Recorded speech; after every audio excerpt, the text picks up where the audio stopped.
सत श्री अकाल प्यारे विद्यार्थियों, मैं लैक्चरर सिमरनजीत सिंह तुहाडा सारिਆਂ ਦਾ स्वागत करदा ਹਾਂ अपनी इस जमात विच जिस विच आपां पढ़ांगे श्री गुरु तेग बहादुर जी बारे। साडी 11वीं जमात वाली जिहड़ी पुस्तक है उहदे विच पाठ दे रखिया है श्री गुरु तेग बहादुर जी। श्री गुरु तेग बहादुर जी वाला जिहड़ा पाठ है इन्हां दे श्लोक जिहड़े दे रखे अपनी पुस्तक दे विच उन्हां नूं पढ़न तो पहलां मैं श्री गुरु तेग बहादुर जी बारे संखेप विच तुहानूं दस दिना। श्री गुरु तेग बहादुर जी का जन्म 1 अप्रैल 1621 ईस्वी नूं ਅੰਮ੍ਰਿਤਸਰ विखे होया। श्री गुरु तेग बहादुर जी के पिता का नाम है श्री गुरु हरगोबिंद जी, सिखां दे 6वें गुरु, ते माता का नाम है माता नानकी जी। एक गल तुसी विद्यार्थियों सारिਆਂ ने ध्यान दे विच रखनी है, सिख इतिहास दे विच 2 माता नानकी का जिक्र आउंदा है। एक माता नानकी गुरु नानक देव जी की भैन ने ते एक माता नानकी जो है श्री गुरु तेग बहादुर जी के माता जी हैं। सो ठीक है विद्यार्थियों, याद रखना तुसी जिहड़ा आनंदपुर साहिब हैगा नगर, ये स्थापना है जिहड़ी श्री गुरु तेग बहादुर जी ने की है। शिवालिक दीयां पहाड़ियां ते बसिया होया है नगर शहर आनंदपुर साहिब, जिस दी स्थापना तुसी याद रखना किसने की है, श्री गुरु तेग बहादुर जी ने। सिखां दे 9वें गुरु ने गुरु गोबिंद सिंह जी के पिता जी ने श्री गुरु तेग बहादुर जी। ये भी तुसी याद विच रखना जदों आपां 10 गुरुआं बारे पढ़ते हैं तो उदों ये सारियां गल्लां सानूं याद होणियां चाहीदियां। ते 1675 ईस्वी दे विच श्री गुरु तेग बहादुर जी ने दिल्ली विच जिहड़ा स्थान है चांदनी चौक विखे अपनी शहीदी दित्ती सीगी। तुहानूं सारिਆਂ ਨੂੰ पता है इस गल का, मैं फिर तुहानूं दस देना। जदों औरंगजेब ने हिंदुआं दे उपर ज़्यादा जुल्म करने शुरू कर दिते सी तां कश्मीर दे पंडितां ने गुरु तेग बहादुर जी कोल आण के विनती की। वो कहंदे जी तुसीं साडी रखिया करो। गुरु तेग बहादुर जी ने अपनी कुर्बानी दे के जान वार के हिंदू धर्म की रख्या की। सो ये सी गुरु तेग बहादुर जी का संखेप जीवन। हुण आपां पढ़ते हैं श्री गुरु तेग बहादुर जी दे श्लोकां बारे। अच्छा, एक तुसी होर याद रखनी है गल, श्री गुरु तेग बहादुर जी ने जिहड़ी अपनी रचना की है वो की है विद्यार्थियों शब्द अते श्लोक दे विच। मैं तुहानूं इत्थे थोड़ा जिहा दस दिना। उन्होंने लिखे है शब्द अते श्लोक श्री गुरु ग्रंथ साहिब जी दे विच अंकित ने। श्री गुरु तेग बहादुर जी दे श्री गुरु तेग बहादुर जी दे शब्द ने 59 ते श्लोक ने 57। ये तुसी याद रखनी है, शब्द 59 ने ते श्लोक 57 ने गिणती दे विच। ठीक है, याद रख लोगे। तो ये जिहड़े शब्द ते श्लोक है श्री गुरु तेग बहादुर जी दे श्री गुरु ग्रंथ साहिब विच अंकित किए हुए हैं। सो ठीक है जी, कुछ श्लोक आप अपनी जिहड़ी पुस्तक दे विच श्लोक दे रखे हैं, आओ उन्हां बारे चर्चा करते हैं। तो तुसी सारिਆਂ ने इहदे विचों जो भी मैं तुहानूं गल दसां वो तुसी याद रखनी है। पेपरां दे विच इस तरह के प्रश्न तुहानूं पता ही है, तुसी अपनी पाठ पुस्तक है जिहड़ी जदों गुरु तेग बहादुर जी वाला पाठ पढ़ोगे फिर तुसी प्रश्न देख सकते हो। वो तुहाडे उदों ही सही होणगे जदों तुसी इन्हां दे बारे पूरी व्याख्या नूं समझ लओगे। सो पहला श्लोक मैं तुहानूं दसदा भी किवें है, तो ये तुसी जिवें मैं पढ़दा उवें तुसी कोशिश करनी है भी इन्हां अखरां नूं शब्दां नूं तुसी समझ सको नाल नाल भी किहड़े शब्द नूं किहड़े अखर नूं तुसी किवें पढ़ना। सो मैं वाचन करदा पहले श्लोक दा। गुण गोबिंद गायो नहीं जन्म अकारथ कीन, कहो नानक हर भज मना जिह बिद जल को मीन। ये पहला श्लोक जिहड़ा दे रखिया आ जिहड़ी बेटा जी 1 नंबर दे रखिया भी पहला श्लोक है। सो ठीक है, श्लोक तुसी सारिਆਂ ने सुन लिया। हुण गुरु तेग बहादुर जी इस श्लोक दे विच की उपदेश की संदेश मनुख नूं दे रहे हैं, सुनो। गुरु तेग बहादुर जी कहंदे गुण गोबिंद गायो नहीं। गोबिंद दा मतलब परमात्मा। जिवें परमात्मा ते बहुत सारे नाम ने, उन्हां नावां दे विचों एक नाम है प्यारे विद्यार्थियों गोबिंद।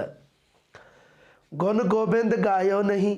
गुरु तेग बहादुर जी कहते भी हे मनुख तू उस परमात्मा दे गुण नहीं गाए। गायो मतलब गाए, नहीं दा मतलब नहीं, नावाचक शब्द है कि हे मनुख तू उस परमात्मा दे गुण नहीं गाए, भाव कि तू उस परमात्मा दा नाम नहीं जपिया। जन्म अकारथ कीन, तू अपना जन्म है जिहड़ा मनुखा जन्म है जिहड़ा, अकारथ मतलब व्यर्थ, अकारथ का मतलब व्यर्थ, कीन, ते तू अपना जन्म है जिहड़ा वो व्यर्थ ही गवा लिया। मतलब तेरे जीवन का एक मकसद सी कि तू अपने जीवन दे विच परमात्मा का नाम ध्याएगा, परमात्मा के गुण गाएगा, पर वो तू कीता नहीं, इस करके तेरा सारा जन्म है जिहड़ा वो व्यर्थ चला गया, एवें ही चला गया। कहो नानक सुन कहो नानक हर भज मना, जे बिंद जल को मीन। गुरु तेग बहादुर जी कहते, हे मनुख तू उस हर मतलब हरि परमात्मा, तू उस हरि परमात्मा नू भज, भज मतलब भजना, मतलब भजन करना। मतलब की है भजन करना? भजन करना का मतलब नाम जपना। किन्ने अर्थ तुहानू दसते। कहो नानक हर भज मना, हे मेरे मन, मना मतलब हे मेरे मन तू उस परमात्मा का नाम जप, तू उस परमात्मा की बंदगी कर, तू उस परमात्मा का भजन कर। किवें कर? जे विध, जिस विधि दे नाल, जिस तरीके नाल जल कौ मीन, मीन का मतलब है मच्छी। तू उस परमात्मा का नाम इस तरह जप जिवें मच्छी पानी का नाम जपदी है। कहण दा भाव की है कि मच्छी है जिहड़ी वो हरदम ਉਹ ਜਿਉਂਦੀ ਕਿਵੇਂ ਹੈ, मच्छी ਜਿਉਂਦੀ ਕਿਵੇਂ ਰਹਿੰਦੀ है, जिन्ना समा ਉਹ पानी ਦੇ ਵਿੱਚ है उन्ना समा ਜਿਉਂਦੀ रहेगी। इस करके गुरु तेग बहादुर जी मच्छी का ते पानी का उदाहरण कि जिवें मच्छी का पानी दे नाल प्रेम है, जिवें मच्छी ने पानी नूं अपने हिरदे च वसाया, उस प्रकार ही तू भी उस परमात्मा नूं हे मेरे मन इस हिरदे विच वसा। ठीक है ना विद्यार्थियों, याद रखोगे ना, किड्डा सोहना उदाहरण दे के दस्या। गुरु तेग बहादुर जी कहते कि तू उस परमात्मा का नाम इस तरह जप जिवें मच्छी है जिहड़ी वो पानी का नाम जपदी है। कहण दा भाव की है कि मच्छी है जिहड़ी वो हरदम मतलब उसनूं पानी उन्होंने चेते रहिंदा है, क्योंकि पानी तो बिना जिंदा नहीं रह सकती, पानी चों बाहर कढ लोगे तो मर जाएगी। ठीक है जी, हुण तुसीं अगले श्लोक ते चलदे हैं आपां। अगला श्लोक की कहते हैं गुरु तेग बहादुर जी, धन दारा संपत सगल जिन अपनी करमान, इन मैं कछ संगी नहीं नानक साची जान। धन मतलब पैसा, धन दौलत आप कहने हैं। दारा का मतलब होंदा है इस्त्री, दारा का की मतलब होंदा है इस्त्री। संपत का मतलब होंदा है संपत्ति, संपत्ति जिहड़ी अपनी जायदाद कहने जिन्हों आप संपत्ति। सगल जिन्हें अपनी करमान, गुरु तेग बहादुर जी कहते तेरे कोल जिन्ना भी पैसा धेला, जिन्ना भी तेरे कोल कमाई है जिहड़ी, इस्त्री मतलब घर वाली है, संपत संपत्ति जिन्नी भी तेरी जायदाद आ, जिन्हों तू सारी संपत्ति नूं सारे पैसे धेले नूं अपनी समझ रखिया। जिन सगल जिन अपनी करमान, तू अपनी मन के चल रहा उन्हां चीज़ां नूं, पर असल दे विच की है, इन मैं कछ संगी नहीं नानक साची जान। इन्हां दे विचों कुछ भी संगी मतलब साथी, तेरा साथी नहीं है, इन्हां दे विचों किसी भी चीज़ ने तेरे नाल नहीं जाना अंत नूं, नानक साची जान। ये गल तू सच्ची जान, ये गल सच्चाई है कि ये जड़ियाँ चीज़ां ने, जिन्ना भी पैसा धेला, जिन्नी भी संपत्ति जायदाद है, तेरी घर वाली इस्त्री है, उन्हां दे विचों किसी ने भी अंत समय तेरे नाल नहीं जाना। अच्छा प्यारे विद्यार्थियों, इत्थे एक शब्द आया मैं। तुसी ना जदों एक हुंदा मैं अपने आप वास्ते आपां शब्द वरतदे आ, मैं, आ जिहड़ा शब्द है जिहड़ा मैं, जे मैं कहां भी मैं तां मैं अपने आप नूं कह रहा मैं, पर इहदे विच मैं शब्द है, मैं दा मतलब हुंदा विच, मैं दा शाब्दिक अर्थ हुंदा विच। जदों तुसी पढ़ो किते फिर तुहानूं मतलब अर्थ जदों आपां करदे आ फिर पता लगदा है। इन मैं, इन मतलब इन्हां दे विचों उपर जिहड़ियां वस्तुआं चीज़ां गिणाईਆਂ गुरु तेग बहादुर जी ने, इन्हां दे विचों इन मैं मतलब विच, इन्हां दे विचों कोई भी चीज़ तेरी संगी साथी नहीं है। बोलण का भी तरीका अड्ड अड्ड हो जाता है। जदों तो अपने आप नूं संबोधन करते हैं उदों तो आपां शब्द बोलते हैं मैं, पूरा नक दे विच बोलना मैं, पर जदों विच वास्ते बोलना है, विच जिहड़ा उहदे वास्ते बोलना है तो शब्द बोलना है मैं। समझ गए ना। हुण चलते हैं अगले श्लोक ते। आपां ये तुहानूं दस्सिया मैं जानकारी वास्ते बई तुसीं किते मैं दा अर्थ अपने आप नूं संबोधन वास्ते ना समझ लिओ। ठीक है ना विद्यार्थियों। हुण आपां चलते हैं अगले श्लोक ते। पतित उदाहरण भै हरन हर अनाथ के नाथ, कहो नानक तेह जानिए, सदा बस्त तुम साथ। पतित का मतलब होंदा जिहड़ा बंदा विकारां दे विच पिया होया बंदा, जो पतित बंदा, पतित मतलब जिहड़े बंदे नूं विकार चिंबड़े होए है, विकारां विच पिया होया बंदा, उस नूं कहा जाता है पतित। मतलब जिहड़े बंदे नूं काम, क्रोध, लोभ, मोह, हंकार आदि विकार है जिहड़े चिंबड़े होए है, उस नूं कहा जाता है पतित। पतित उदाहरण, हे परमात्मा तू विकारां विच जिहड़े पए होए मनुख ने उन्हां दा उद्धार करन वाला है, उन्हां नूं इस दुनिया तो तारन वाला है तू, उन्हां दा भी उद्धार कर दिना है परमात्मा तू। भै हरन, भै का मतलब होंदा है डर, भै का की मतलब होंदा है डर, हरन का मतलब होंदा है खत्म करना। हे परमात्मा तू मेरा डर खत्म करने वाला है, मेरे डर नूं समाप्त करने वाला है। हर अनाथ के नाथ, हर मतलब हरि परमात्मा, तू अनाथां दा नाथ है। अनाथ का मतलब होंदा है जिस दा इस दुनिया ते कोई ना होवे, उस नूं कहा जाता है अनाथ। हे परमात्मा जिसका कोई भी नहीं है उसका कौन है? हे परमात्मा तू है। अनाथां दा नाथ कहा जाता है परमात्मा नूं कि जिसका कोई नहीं उसका खुदा हुंदा है। ठीक है ना, समझ गए ना गल नूं? पते ते उदाहरण हुण देखो, समझो गल नूं किवें विद्यार्थियों, जदों तुसीं किसी गल दे सरल अर्थ करने होण तां तरीका की हुंदा है, तुसीं पहलां इस नूं पढ़ना सिखो। किवें पढ़ोगे? पते ते उदाहरण, हे परमात्मा तू विकारां विच फसे होए दे उद्धार करदा है। ਜਿਹੜੇ ਮਨੁੱਖ ਵਿਕਾਰਾਂ ਦੇ ਵਿੱਚ ਉਲਝੇ ਹੋਏ ਹੈ, ਤੂੰ ਉਹਨਾਂ ਨੂੰ ਧਾਰਨ ਵਾਲਾ ਹੈ। ਭੈ ਹਰਨ, ਮੇਰੇ ਡਰ ਨੂੰ ਤੂੰ ਦੂਰ ਕਰਨ ਵਾਲਾ ਹੈ। हर अनाथ के नाथ, हे परमात्मा तू अनाथां दा नाथ है, मतलब जिन्हां दा कोई नहीं है उन्हां दा तू है। ठीक है, अगे सुनो की कहंदे, कहो नानक तेह जानिए, सदा बस्त तुम साथ।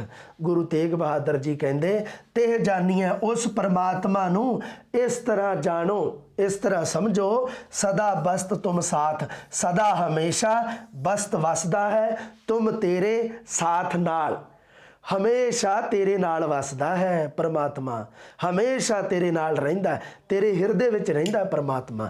ठीक है ना, गल समझ गए ना पूरी? हाँ, एक बार फिर इन्हूं पढ़दा थोड़ा जा। पते ते उदाहरण, भै हरन, हर अनाथ के नाथ, कहो नानक तेह जानिए, सदा बस्त तुम साथ। ठीक है, अगले श्लोक ते चलदे हैं। तन धन संपै सुख दियो, अर जेह नीके धाम, कहो नानक सुन रे मना, सिमरत काहे ना राम। गुरु तेग बहादुर जी कहते, हे मनुख तेनू उस परमात्मा ने किहड़ियां किहड़ियां चीज़ां दित्तियां?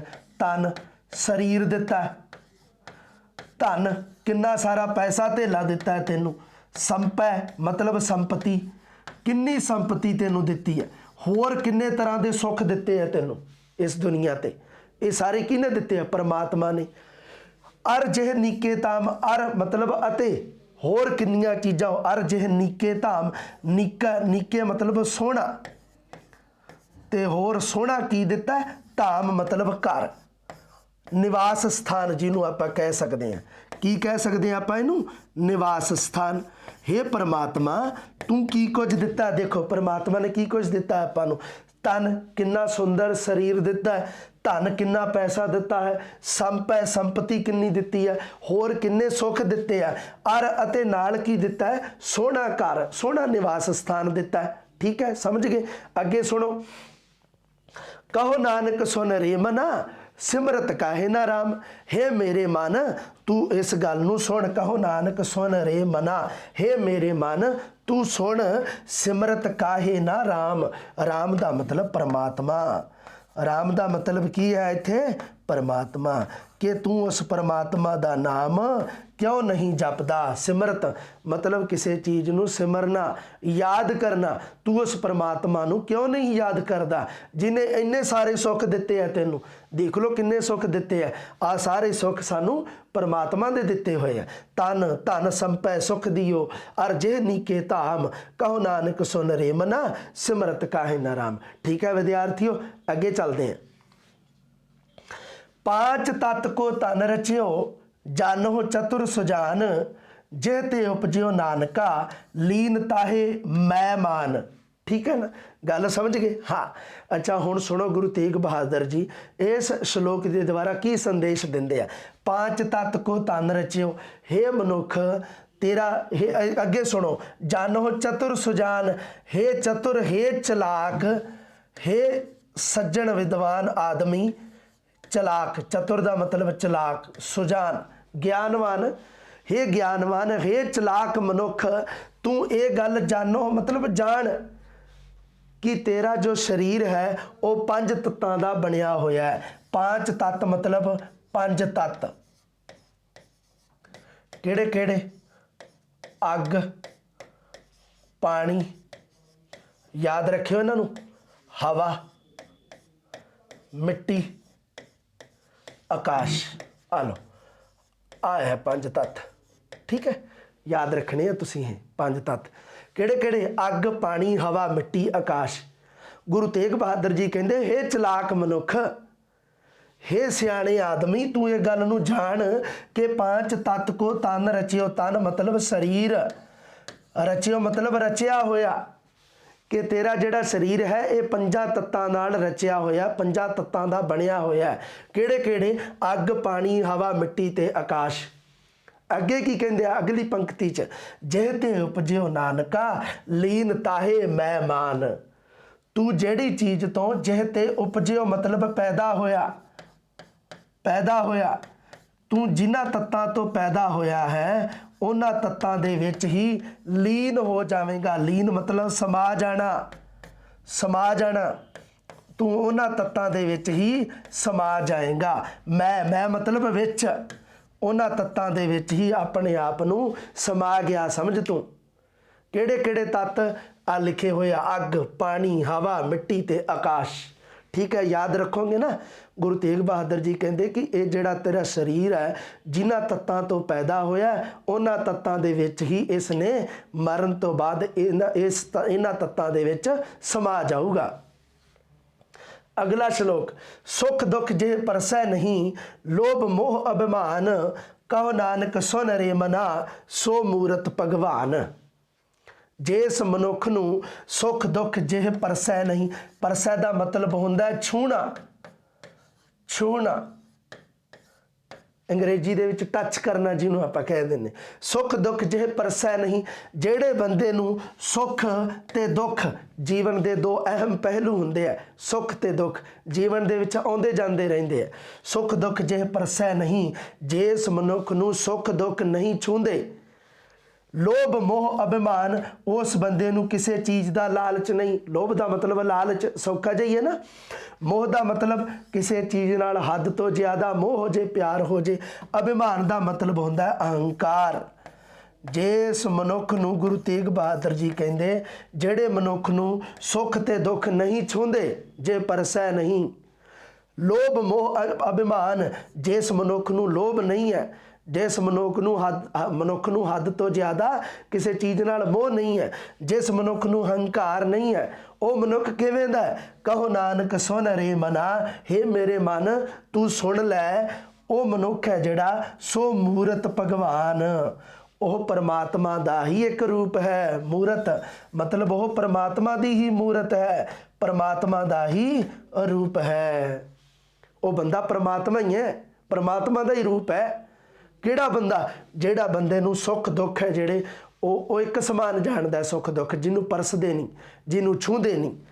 ते जिहड़ा बंदा लोभी नहीं है, जिहड़ा बंदा मोह तो रहत है, जिहड़ा बंदे नूं किसी गल दा अभिमान अहंकार नहीं है, वो बंदे नूं तुसीं इस तरह जानो कि वह भगवान दा रूप है। ठीक है जी।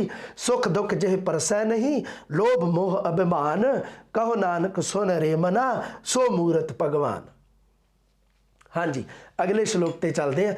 भै काहू को देत नह, नह भै मानत आन, कहो नानक सुन रे मना, ज्ञानी ताहे बखान। ठीक है जी। हुण आपां गल करते हैं कि इहदे विच गुरु तेग बहादुर जी सानू की संदेश दे रहे हैं। भै काहू को देत नह, भै शब्द दो बार आया, दोनों का इको ही अर्थ है। इहदा मतलब है डर। भै भौ जिन्हों आपां कह दिंदे आ, भै भौ डर इको ही गल है। ਭੈ ਕਾਹੂ ਕੋ ਦੇਤ ਨਹਿ, ਜਿਹੜਾ ਬੰਦਾ ਕਿਸੇ ਨੂੰ ਡਰ ਨਹੀਂ ਦਿੰਦਾ। ਭੈ ਕਾਹੂ ਕੋ ਦੇਤ, ਦੇਤ ਮਤਲਬ ਦੇਣਾ। ਜਿਹੜਾ ਬੰਦਾ ਕਿਸੇ ਨੂੰ ਡਰ ਨਹੀਂ ਦਿੰਦਾ ਮਤਲਬ ਕਿਸੇ ਨੂੰ ਨਹੀਂ ਡਰਾਉਂਦਾ। ਡਰ ਨਹੀਂ ਦਿੰਦਾ ਮਤਲਬ ਨਹੀਂ ਡਰਾਉਂਦਾ। ਨਹਿ ਭੈ ਮਾਨਤ ਆਨ, ਤੇ ਨਾ ਹੀ ਕਿਸੇ ਚੀਜ਼ ਦਾ ਡਰ ਮੰਨਦਾ ਹੈ। ਮਾਨਤ ਮਤਲਬ ਮੰਨਦਾ, ਤੇ ਨਾ ਹੀ ਕਿਸੇ ਚੀਜ਼ ਤੋਂ ਡਰਦਾ ਹੈ। ਕਹਿਣ ਦਾ ਭਾਵ ਜਿਹੜਾ ਮਨੁੱਖ ਨਾ ਤਾਂ ਕਿਸੇ ਨੂੰ ਡਰਾਉਂਦਾ ਹੈ, ਭੈ ਕਾਹੂ ਕੋ ਦੇਤ ਨਹਿ, ਨਹਿ ਭੈ ਮਾਨਤ ਆਨ, ਤੇ ਜਿਹੜਾ ਨਾ ਹੀ ਕਿਸੇ ਚੀਜ਼ ਤੋਂ ਕਿਸੇ ਤੋਂ ਡਰਦਾ ਹੈ। ਅੱਗੇ ਕੀ ਕਹਿੰਦੇ, ਕਹੋ ਨਾਨਕ ਸੁਣ ਰੇ ਮਨਾ, ਗਿਆਨੀ ਤਾਹੇ ਬਖਾਨ।